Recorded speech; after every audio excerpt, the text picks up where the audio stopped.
Welcome to Metro High School Theater's spring performance, From Darkness to Light. My name is Mary Bezecki. And I'm Teresa Keeley. And we are so very glad that you're here to support our students in our theater program. We really appreciate that.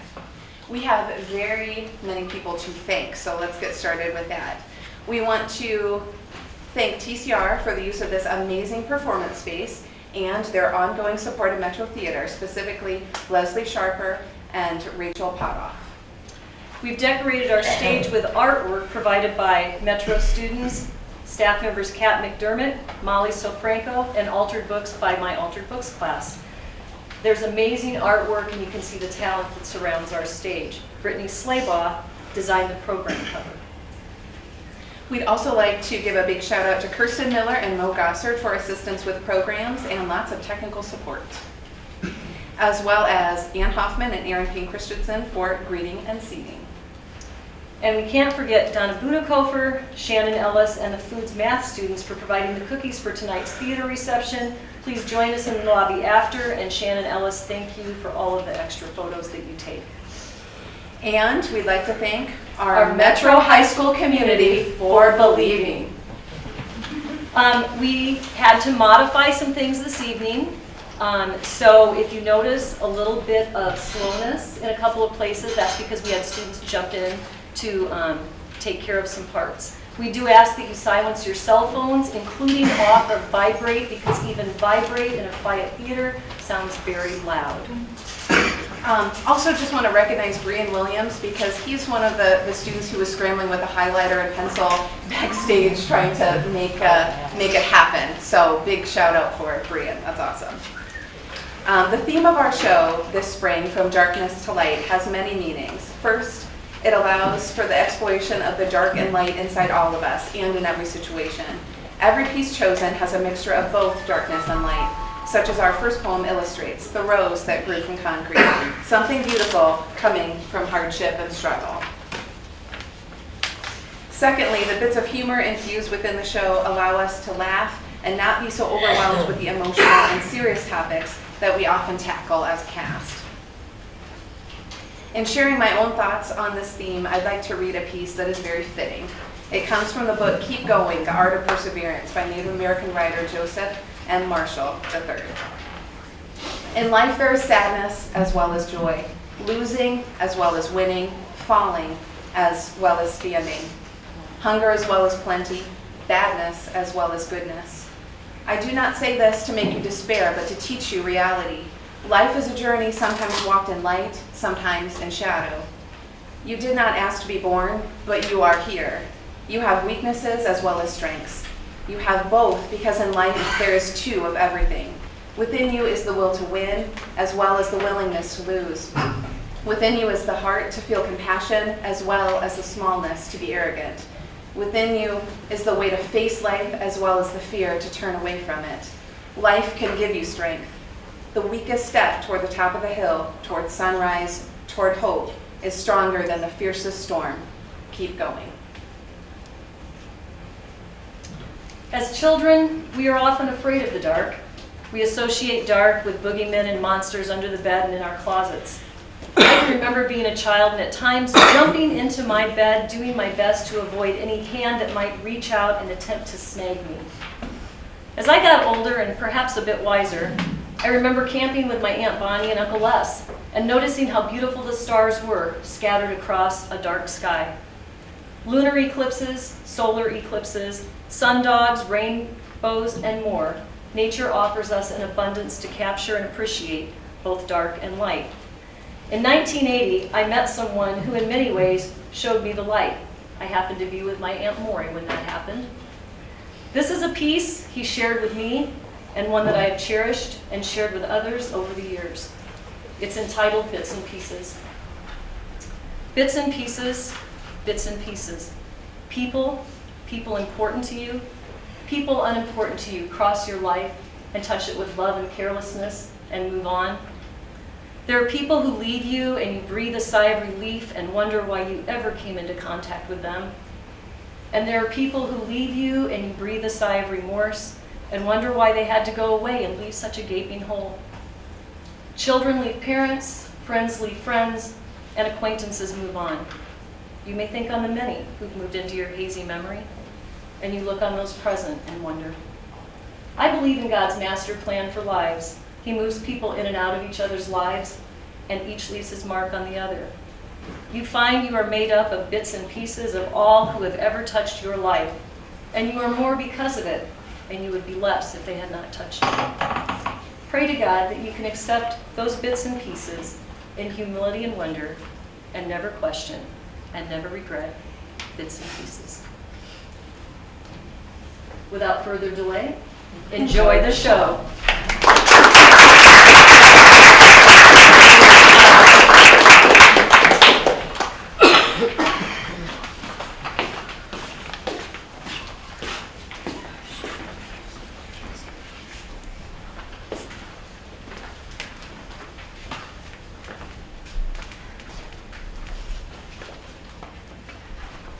The Rose That Grew from Concrete by Tupac Shakur. Did you hear about the rose that grew from a crack in the concrete? Proving nature's law is wrong, it learned to walk. Without having feet, Funny it seems, but by keeping its dreams, it learned to breathe fresh air. Long live the rose that grew from concrete. When no one else ever cared.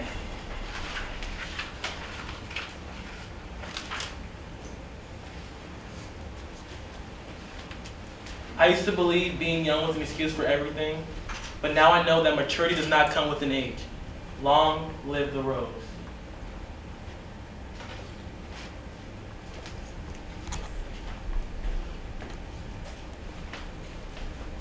I used to think my skies were forever gray, but then I learned how to make them blue. Long live the rose.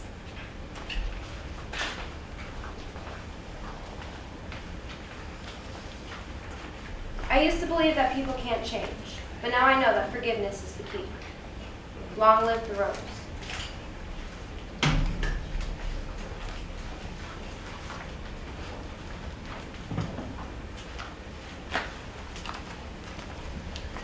I used to believe everything needed to be questioned, but now I know I'll get an answer eventually. Long live the rose.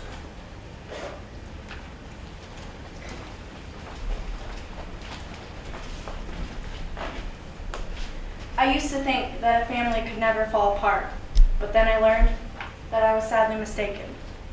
Long live the rose.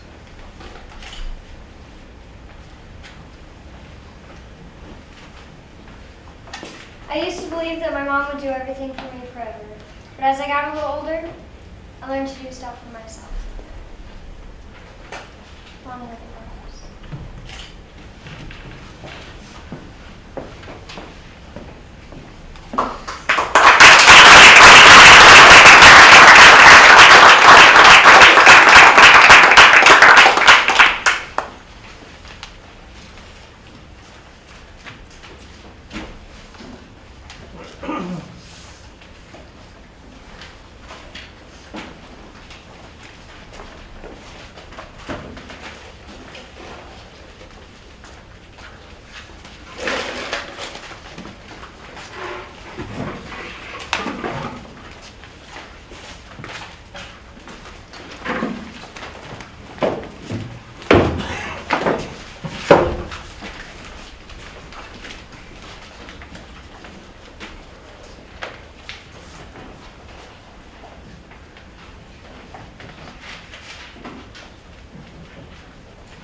Watch your thoughts. They become words. Watch your words. They become actions. Watch your actions. They become habits. Watch your habits. They become your character. Watch your character. It becomes Your destiny.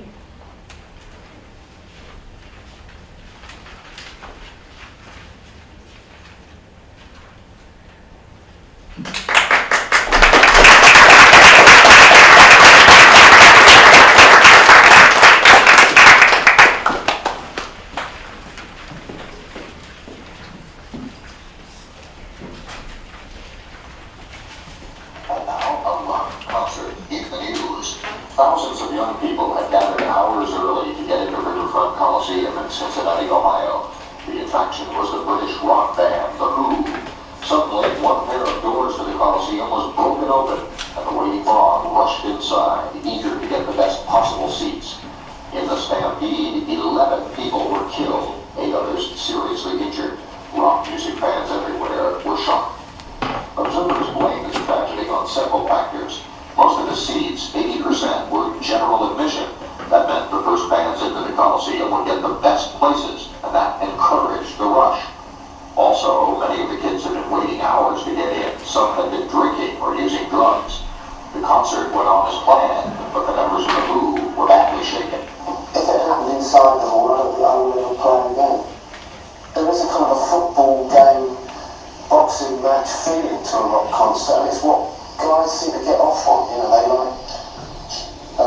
they like this high energy sort of event. The Who asked authorities to help make future rock concerts safe. And later this week, their concert in Buffalo, New York was, unlike Cincinnati, all Buffalo seats were reserved. I'm Christopher Glenn with a rock tragedy.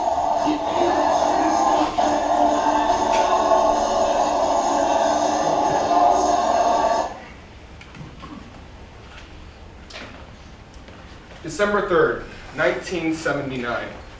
Maybe you were there. Perhaps The Who was one of your favorite bands. Maybe you weren't even born yet. Regardless, this is one of rock and roll's worst tragedies.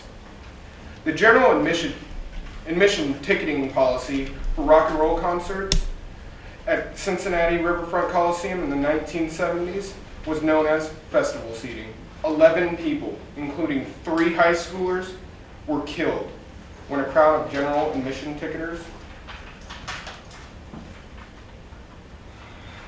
to a Cincinnati Who concert surged forward in an attempt to enter the Coliseum to get the best unreserved seating.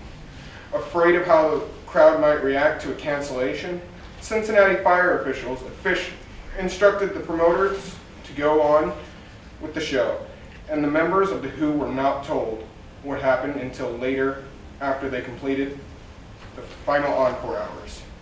The Who, stunned when told after the show about the deaths and injuries, dedicated their next show in Buffalo to victims and sent flowers at the funeral. Without further delay, The Who, a Reader's Theater.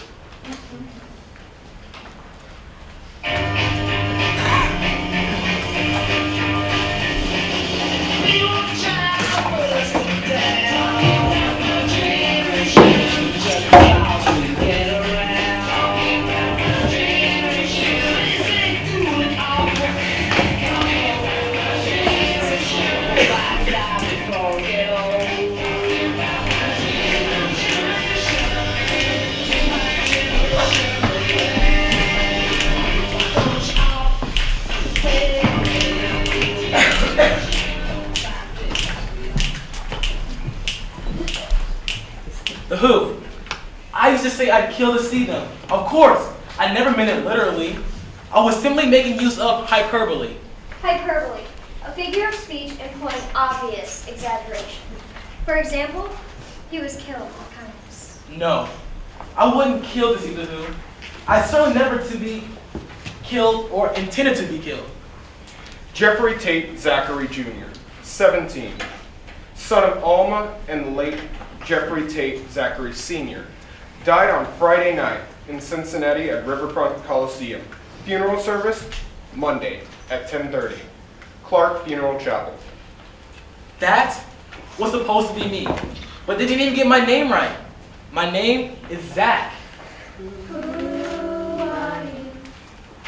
Oh, Jeffrey, don't be ridiculous. Your name is Jeffrey Tate Zachary Jr. Now, Jr. is a possibility, but Zach is out of the question. There's something to be said for being dead. That was my mother. She has a gift for the Appropriate. ridiculous. Appropriate. Okay, a compromise. The ridiculous appropriate. I don't have the passion I once had for arguing.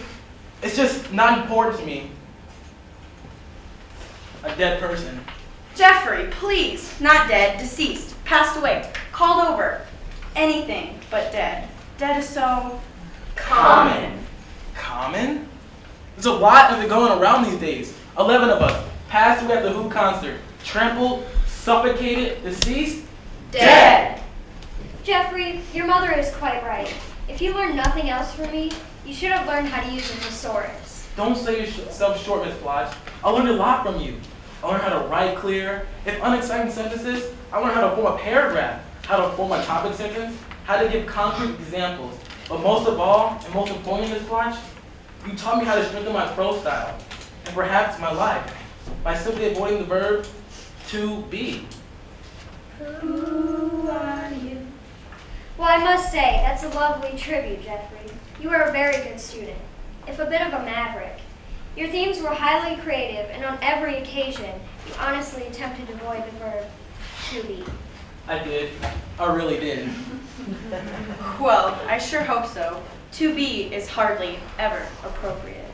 See what I mean? Ridiculous. Appropriate. My mother is very big on doing the right thing. The appropriate thing. 6 years ago when my father died, she was absolutely inconsolable. Not out of love for my father. She had never had much time for him. But because she wasn't sure exactly how to deal with the whole situation. That's not fair, Jeff. Get off it, Bob. You weren't there. You don't know. Mother, on hearing the news, came up to my room. She was crying. I knew something terrible had happened because I had never seen my mother cry before. I had assumed that she considered it inappropriate. That's just not fair, Jeff. It's mean. Shut up! I'll tell you the way I remember it. It was my life. Anyhow, my mother could barely speak from trying to choke back the sobs. Jeffrey, it's your father. He's dead. Dead? How common. Fortunately, I had been exposed to so many frustrations, humiliations, and mortifications, little deaths, that when my father died, I didn't panic. I was not surprised. For my mother's sake, I responded in an appropriate manner. I reacted as most 12-year-olds would. I cried. I cried. And I cried. Until it was as empty as good manners. My mother, for the first time in years, held me. Oh, baby, it's gonna be all right. I swear, we'll be fine. We must be brave. There are things to be done, people to be called, arrangements to be made. She babbled her litany of obligations to comfort us both. Jeffrey, Mother needs you to be strong. In swallowing my aches, I tried to be strong. Now that's my boy. Now go over to Mrs. Daly's next door. She has something we need. I couldn't imagine why. Mother had snubbed her for years. She has something we need. So like the brave little soldier I desperately wanted to be, I marched right over to Miss Daly's and marched right back with the silver yellow envelope my mother had used to compose herself. Thank you, Jeffrey. This should get us through. There was a pamphlet tucked inside the envelope. It was entitled... Oh, for God's sake, Jeff. She only did... It was entitled... Funeral Etiquette. Good etiquette My mother told me. is always Appropriate. My 12-year-old heart saw something very sick in that. Who are you? Death is becoming a proper topic for discussion. It is mentally healthy to recognize death and discuss it realistically with friends and relatives. When a person dies, there is grief that needs to be shared. Expressions of sympathy and offering your service at a time of death is good etiquette. The purpose of this brochure is to describe accepted ways in responding to death. Step 1. The family should first call the funeral director of its choice.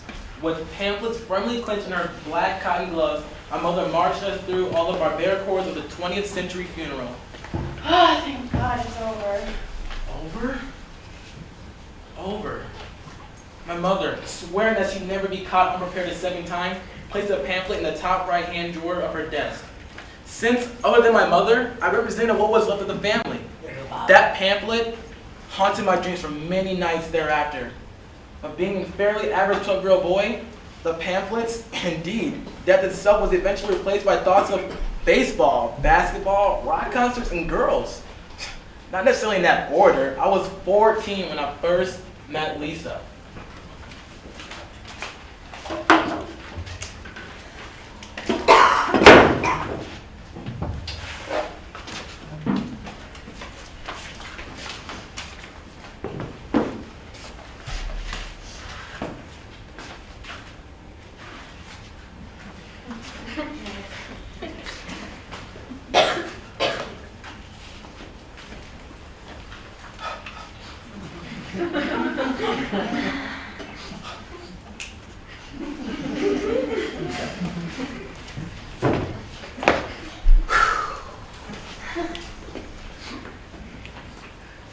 Sure was hot in there. Sure was. You can't stand crowded places. Me too. Great car. Yeah. It's not mine. No? Yeah. I mean, yeah. Oh, you know? Yeah. Oh, good. It's my mother's. She's a chaperone. That's nice. Yeah, she's very nice. For a mother. I'm not old enough for one yet. To have one. A mother? No, a license. A driver's license. Oh yeah.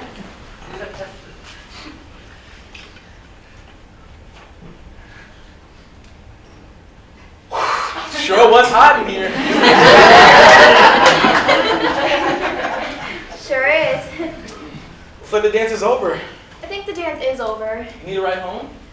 No thanks. My mother's one too. A mother? No, a chaperone.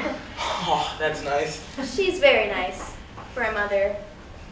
I'm not old enough for one either. A license. Yeah, license. According to my mother, I'm not old enough for anything. Anything? Well, almost anything.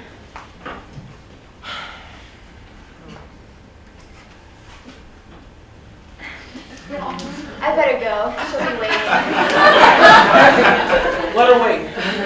What? Let her wait. Whatever you say, Jeff. Actually, I had a fairly normal relationship with my mother, my teachers, and my friends. A relationship based on ignorance and apathy, with just a touch of frustration. But then, one day, I rocked the boat. I decided to change my name. I had waited patiently for 16 years for someone to relieve me of a handle like Jeffrey Zach Tate Jr. I yearned for a nickname, any nickname. I envied the Goobers, the Slims, the Reds, the Porkies, and the Gonzos. Heck, I was even jealous of Jill Ferlito, the spastic, because at least someone had taken time to define her, to acknowledge her for what she was like and who she was. I spent a lot of time trying to think of a nickname that would describe me. I'd still leave me room to grow. And then one day, I island doodled in my history book, and it came to me. Zach.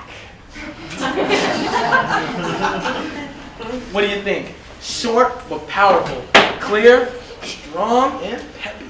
Zach, what do you think? I think you're crazy, Jeff. You just don't go changing your name because you feel like. Look, I don't want to argue, just listen, okay?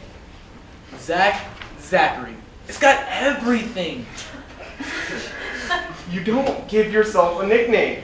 Other people do. I'm not taking any chances. I'm sick of Jeffrey. And besides, I can't wait forever. Maybe nobody knows me well enough to. I do. And believe me, Zach just isn't you. You think you just know me. You have no idea how I feel, what I think, who I like. You like me, don't you? What's my name? Jeff. See what I mean? Jeffrey, among friends, nicknames have a place, but not in the classroom. The school requires some measures of formality. Otherwise, What's your name, Miss Plotch? I hardly think that's pertinent. That bad, huh? No, it's a very nice name. There's just no reason for you to know. Matilda. No. Angus. Jeffrey, really, Ermengarde? Grentu? Rohinda? Edna. Edna. Edna Plotch? I'm sorry, Miss Plotch. Well, you should understand. I understand that you can be a very hateful boy, Jeffrey. Zachary. I shall have to call your mother. Who are you? Oh, God. Jeff, Lisa, I decided to change my name. I know, Bob told me. He's very upset. Bob's been half his life being very upset. Will you say my name? Of course, Zach. Are you upset? Do you want me to be? Of course not. I want you to like it. Then I do. Zach. You're terrific. Really, terrific. I'm whatever you want me to be, Zach. Just tell me. Just tell me what you want. Who are you?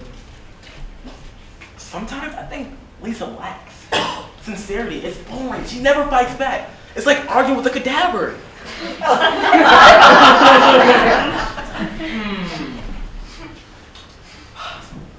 I know. Let's change your name. Let's change your name too, okay? Then we'll both have a new start. What do you say? If, that's what you want. Yeah, that's what I want. How about Edna? Edna. Go ahead, say it. My name is Edna. My name is Edna. Good girl. Oh my God! Why does it have to be too easy or too difficult? Why can't anything ever be Appropriate. Who? Me? A narrative theme by Zach Zachary. Student number 103. Nicknames are never appropriate on themes. It all began. when I lucked into 2 tickets for the Who concert in Cincinnati. However, I faced a nearly insurmountable problem. Word choice. Dilemma or obstacle would be stronger. How could I convince my mother, a notorious suspicious woman, to let me take the car? Rather awkward phrasing. I approached my mother with a mixture of trepidation and bravado, as she sat reading her well-worn copy of A Dummy's Guide to Appropriate Etiquette. Or attempt at characterization. Mom, I need the car Friday night, okay?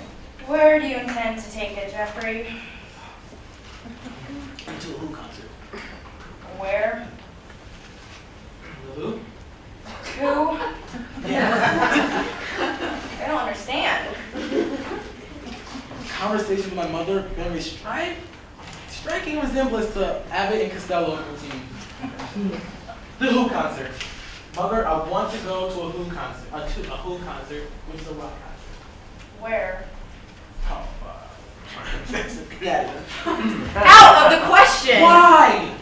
I've heard about those rock concerts. Alcohol, drugs, God only knows what else. Cincinnati is too far. And frankly, Jeffrey, I just don't think you're mature enough to handle it. Please, I'll do anything you ask. I'd kill to see the Who. That's hardly necessary. Perhaps a compromise of some sort is possible. Anything. I'll do anything you ask. If you promise to act like the mature, responsible Jeffrey you used to be, and stop referring to yourself by that hideous nickname, you may go. It was an insidious plan. My mother had taken me quite literally. She was asking me to kill Zach. Did you think that was possible? My mother is a clever woman. Was, is, keep verb tense consistent within the paragraph. Avoid any form of the verb to be. Yes. I beg your pardon? Yes, mother, whatever you say. That's my Jeffrey. And she smiled, quite pleased with herself. The The end. end. Jeffrey, As usual, this theme is very creative. However, technically, this is less than your best work. Beware of shifting verb tenses in mid-paragraph and avoid any form of the verb to be. Grade, B+. I refuse to let my pact with the devils depress me. After what seemed like a lifetime in anticipation, I would actually get to see the Who live in concert. I would live for that day and deal with my mother later. Zach, I'm so excited. Everyone's talking about it. How'd you do it? Do what? Get the tickets. You did get them, didn't you? I mean, it's not just a rumor, is it? No, I got them. It's just that. What do you want me to wear? I've got those really... And I didn't think want to go. I've been dying to go. You know how much I love the... What's the matter? I gave the other ticket to Bob. We've been Who concerts for years. He gave me my first album, and I just didn't think he'd care. No, Jeff. You knew I'd care. You just figured I'd act like I didn't. I'm sorry, really. Come on. We'll go out Saturday night, okay? Whatever Okay. you say, Jeff. My name is Zach. And my name is Lisa. Do you hear me? Lisa! Oh, God. Keep away from me.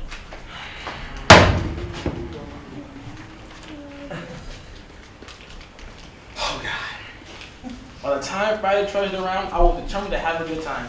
Despite my mother, despite Lisa, I had given up everything for this concert. It had better be worth it. Come on, Jeff. Relax. Stop grinding your teeth and take beer. Oh, I had several. Whew. Tickets for the concert weren't reserved. Seats were on a first-come, first-served basis. So Bob and I decided to skip school. We got to the Riverfront Coliseum by noon. The place was already packed, and it would be another 7 hours before the doors were open. So we sat in a fairly uncomfortable position and began the visual. Everyone was really friendly. People offered us everything from peanut butter and jelly sandwiches to various kinds of drugs. I was content sipping my beer, and Jeff, knowing how paranoid I got around drugs, sipped with me. After what seemed about like weeks of waiting, a rumor ran back that the doors were about to open. Look, it's gonna be a madhouse in there. If we get separated, we need back out the car after the concert. You bet. Okay, let's just try and stick together. Yeah, you got it, bro. They were tucked apart almost immediately. The noise was deafening. The crowd surged forward. They got real nervous and lost all sense of direction. I couldn't see anything but the arms and the faces of the people pressed against me. The crowd wasn't so friendly now. I was kicked and pushed along, praying that we could get into the Coliseum soon. I was suffocated. I couldn't breathe. People were stepping all over my feet, and for a moment, I had the terrifying sensation I was falling. The only thing that kept me on my feet was that there was no place to fall. Wedged as I was among the mass of screaming, angry people, The crowd roared and they fell back through the doors into the Coliseum. I broke away, shivering and in tears. I puked. I wanted to go home. Nothing was worth this. Bob and I were pulled apart. The crowd heaved, and off balance, I fell to the ground. No one stopped. I don't think anyone ever saw me lying there. I felt the pressure beat all over me. The pain was incredible. I thought to myself, I've been trampled. I'm being suffocated. But I didn't panic. I was not surprised.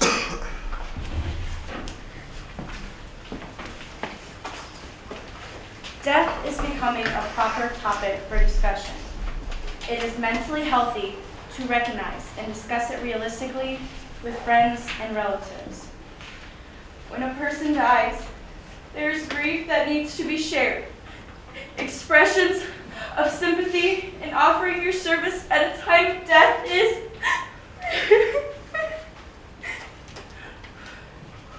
good etiquette. The purpose of this brochure is to describe accepted ways in responding to death.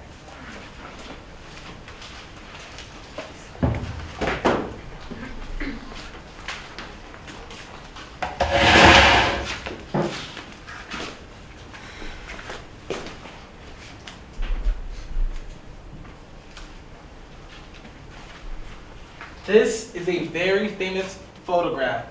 It was taken the day of my funeral. It was in all the papers. The funny thing about all of this is that I was more surprised by the grief than I was my own death.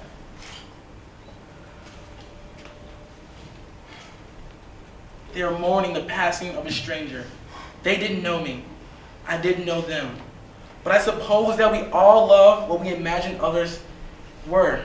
I'm not bitter, just confused. I guess I can't blame them for not knowing me. I didn't know myself.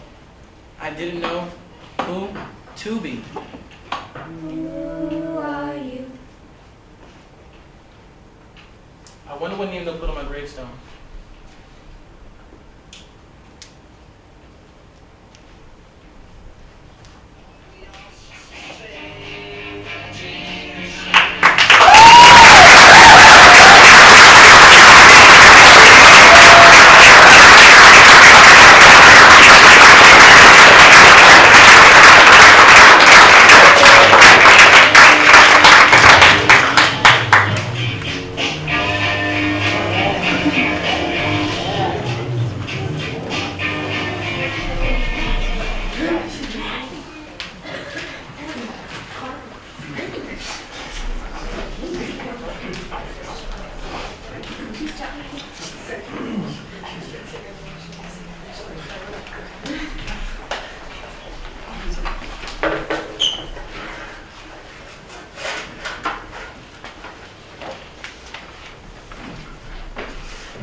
I grew up with one name given to me, Brian Michael Williams. Brian, spelled B-R-I-A-N, not B-R-I-E-N. Always a funny confusion when I meet new people. This name was given to me by my parents. When I asked them, where does it come from? My mom tells me, Brian was an old promise to a family friend that my mom met. Michael was my grandfather's first name. William comes from my father. For when he was young, he got to choose his own name. Of all these names that I was given in the past years, Green Giant, King Lord, Tree, Treant, Brian Michael Williams has the strongest meaning to them and has the most attached to it. The other names just describe little bits of me. My body features, my personality, my behavior, but Brian Michael Williams engulfs it all. Tells the people who I really am.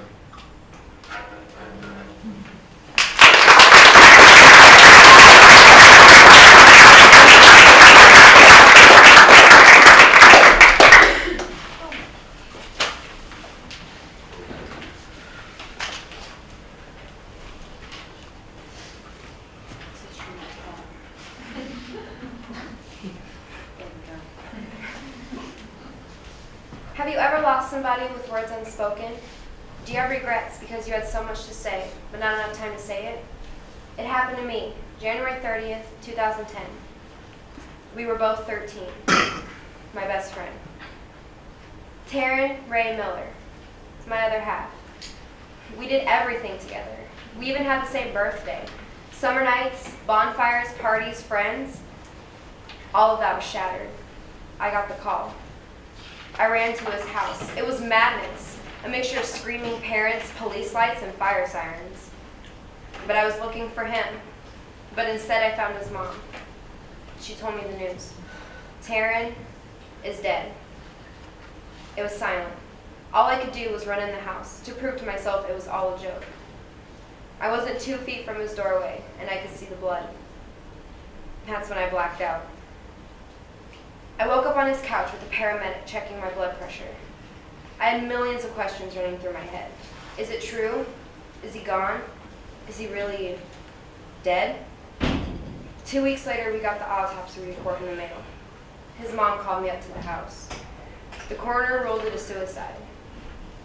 Suicide? That word hit me hard, right in the gut. After a month or two, the funeral had passed and things settled, but not for me. My mom and I uprooted our lives to Cedar Rapids, Iowa.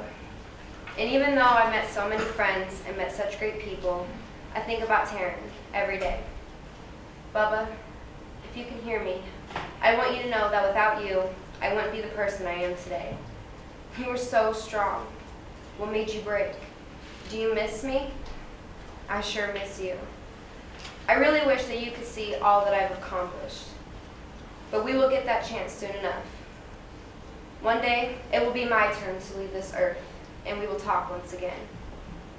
That's why I don't say goodbye. I say see you later.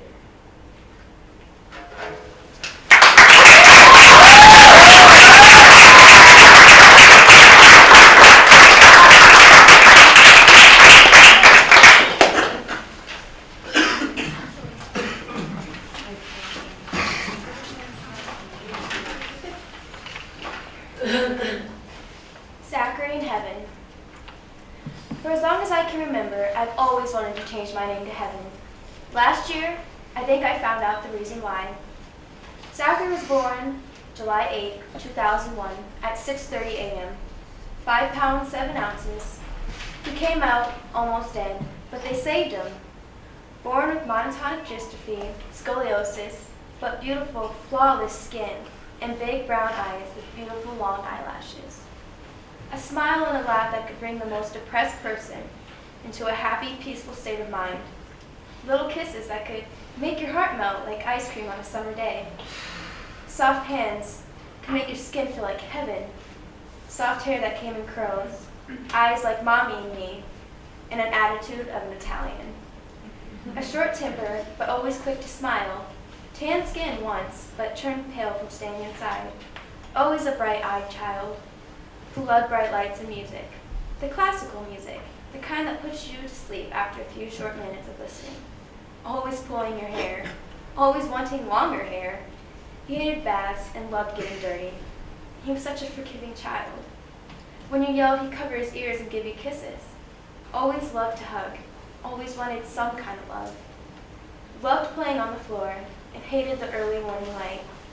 Always quick to fall asleep, so soundly in his bed. He wasn't supposed to live past the age of 3. Mommy told me Zachary was special, and he really was. Zachary always seemed to be so peaceful and content with life, even though he didn't really have much to look forward to. Zachary was the only person who seemed happy to be around me, and I loved him for many reasons. Barney, Dora, and Godier Hugo were his friends, but I think he heard more than TV. He heard us laughing and fighting and talking. One day, he stopped fighting for his life. He just couldn't do it. He was strong, really strong. Last year, on July 2nd, at 10:34 a.m., I heard his feeding machine go off, and I went upstairs to turn it off. That was about the time I found out he wasn't breathing, and I checked his pulse just to be sure. I couldn't believe it. My hope, my love, my desire, my dreams, my life were all gone in a matter of seconds. He was only 10 years old. He was just about to turn 11 in 6 days. He couldn't be dead. After Zachary's death, I had a lot of scars on me, and I blamed myself for his death simply because I wasn't with him.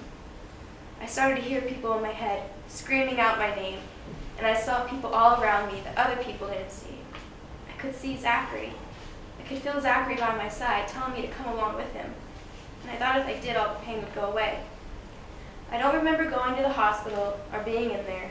I just remember the relief I felt after I knew everything was going to be okay. Heaven is often described as a paradise, somewhere without any pain. I think I was sort of heaven for my baby brother Zachary. Was I? Sometimes I can't wait to get to heaven to actually ask him. Heaven is peaceful, content, lovely, and that's what I felt when I was around Zachary. I miss him every day, and I often find myself to not be able to get him off my mind. Sometimes I can't wait to see him again once it's really my time to go. I wonder why God or life gives you such beautiful things that are broken. He was such a beautiful person, inside and out, but he was so broken. The disease was something awful, but he fought every day, every second of his life, and he gave me strength. He gave me my heart. Zachary, if you can hear this, if you're here with me right now, I just wanted to let you know that Mommy misses you. Justin and Jacob miss you. Daddy misses you. We all miss you. And we all love you. And I hope you loved us too. Zachary, I hope you're having the best time in heaven right now. God knows you deserve nothing but the best.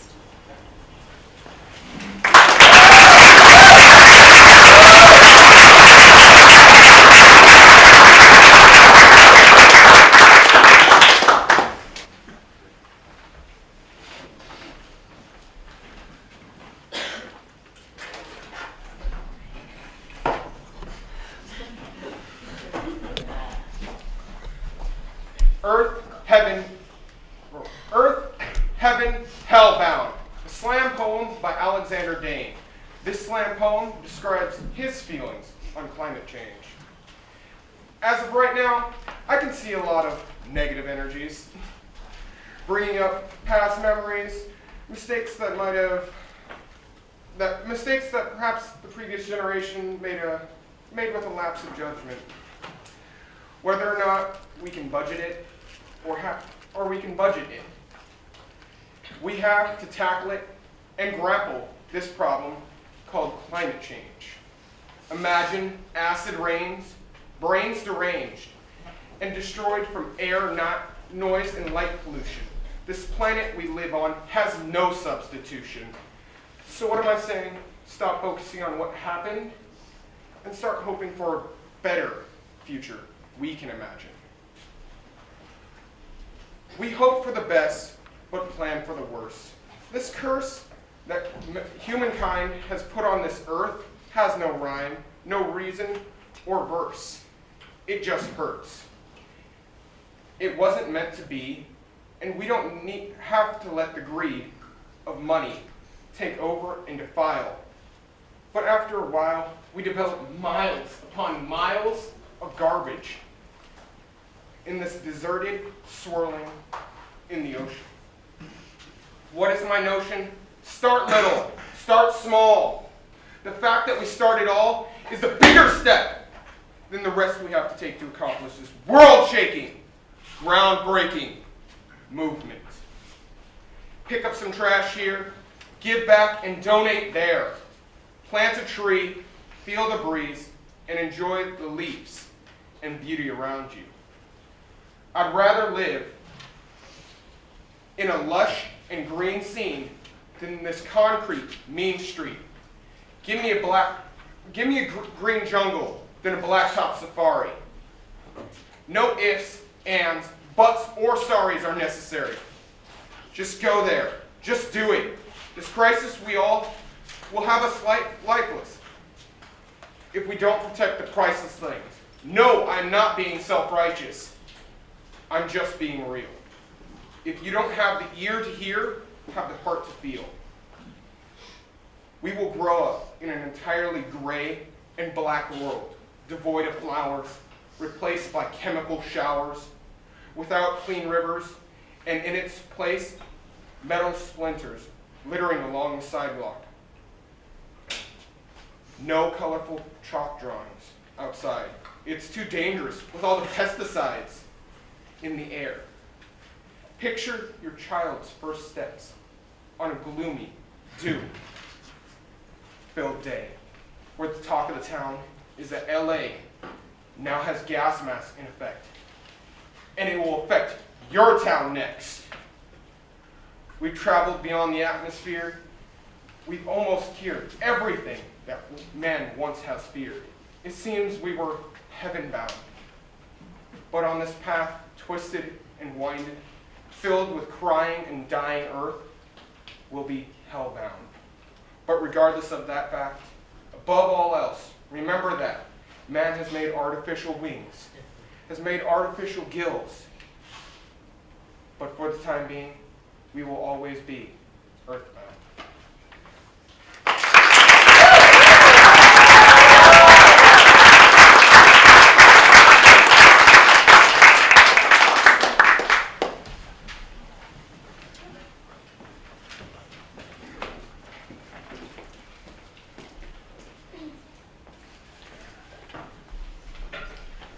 Slam by an anonymous writer. This is Slam Baby, and when you're talking about You gotta put punch on some words. You gotta use conviction when you speak. You gotta wave your arms wildly and stomp your feet. Bring in the emotion, cause this is slam. And when you get them all riled up, you gotta bring them back down. Talk really softly, like you're in a ghost town. Then you pump it back up again. And just for the do, And maybe flip them the bird as you tell them to get screwed. because maybe you're a playa and refusing to commit is leaving a hole in your soul. And this is causing you fits. Or perhaps you've been chased by every dog in town and you're sick of their come-ons, so you throw your glove down. Maybe you're compelled to enlighten the crowd, cluing them into the injustice around. So you step up to the mic and pour your heart out. About the politics of life, or how you have no clout. Or maybe you've been cheated on by each one of your mates, leaving you vexed, praying it's no lifelong fate. All these will work. The topics abound. You can write a great You can piece. still not make the second round. If you just stand up here, And recite it deadpan. the crowd won't be moved. They won't give you a hand. And the judges, ha! They will score you so low even if you perform late in the show.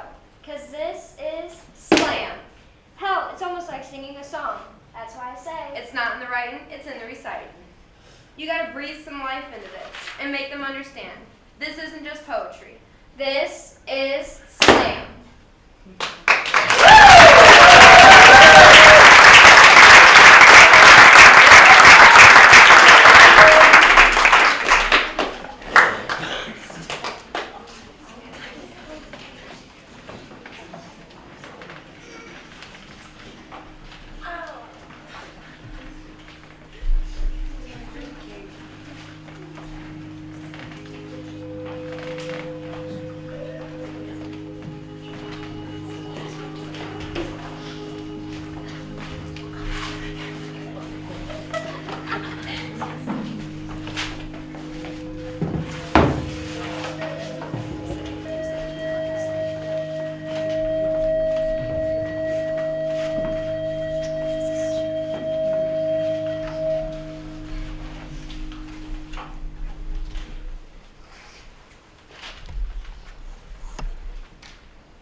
It doesn't interest me. What do you do for a living? I want to know what you ache for, and if you dare to dream of meeting your heart's longing. It doesn't interest me how old you are. I want to know if you will risk looking like a fool for love, for your dream, for the adventure of being alive. It doesn't interest me what planets are squaring your moon. I want to know. if you have touched the center of your own sorrow, if you have been opened by life's betrayal, or have become Shriveled and closed from fear of further pain. I want to know if you can sit with pain, mine or your own. without moving to hide it or fade it or fix it. I want to know if you can be with joy, mine or your own. If you can dance with wildness and let the ecstasy fill you to the tips of your fingers and toes, without cautioning us to be careful. Be realistic. Remember the limitations of being human. It doesn't interest me if the story you are telling me is true. I want to know if you can disappoint another to be true to yourself. If you can bear the accusations of betrayal and not betray your own soul. If you can be faithless and therefore trustworthy. I want to know if you can see beauty even when it's not pretty every day. And if you can source your own life from its presence. I want to know if you can live a failure, yours and mine, and still stand at the edge of the lake and shout to the silver of the full moon. Yes! It doesn't interest me to know where you live or how much money you have. I want to know if you can get up after the night of grief and despair, weary and bruised to the bone, and do what needs to be done to feed the children. It doesn't interest me who you know or how you came to be here. I want to know if you will sit and stand in the center of the fire with me and not shrink back. It doesn't interest me where or what or with whom you have studied. I want to know what sustains you from the outside when all else falls away. I want to know if you can be alone with yourself, and if you truly like the company you keep in the empty moments.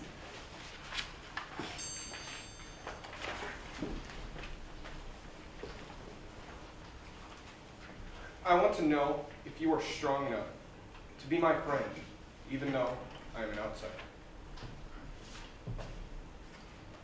I want to know how to love and not to hate. I want to know if in a crowded room you still feel alone. I want to know why the chicken crossed the road.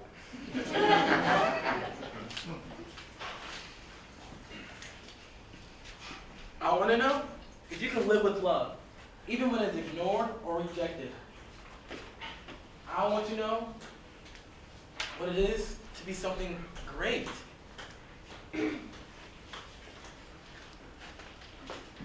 I want to know what you want to know.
Starting with Derek Ray.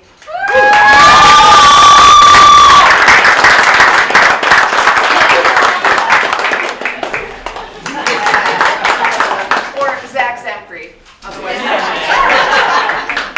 And Mr. Brian Williams.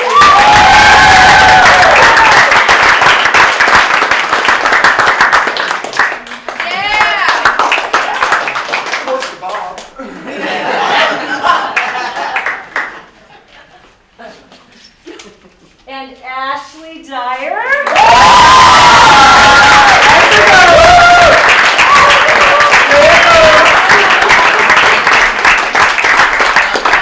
Miss Megan Beckfeld.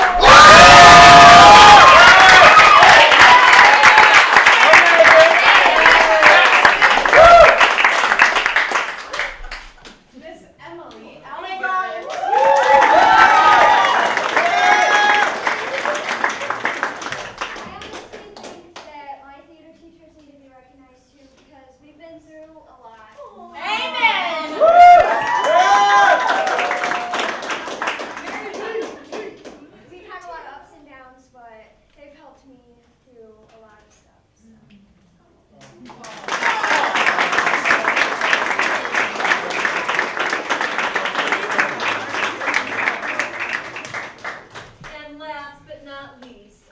Italian.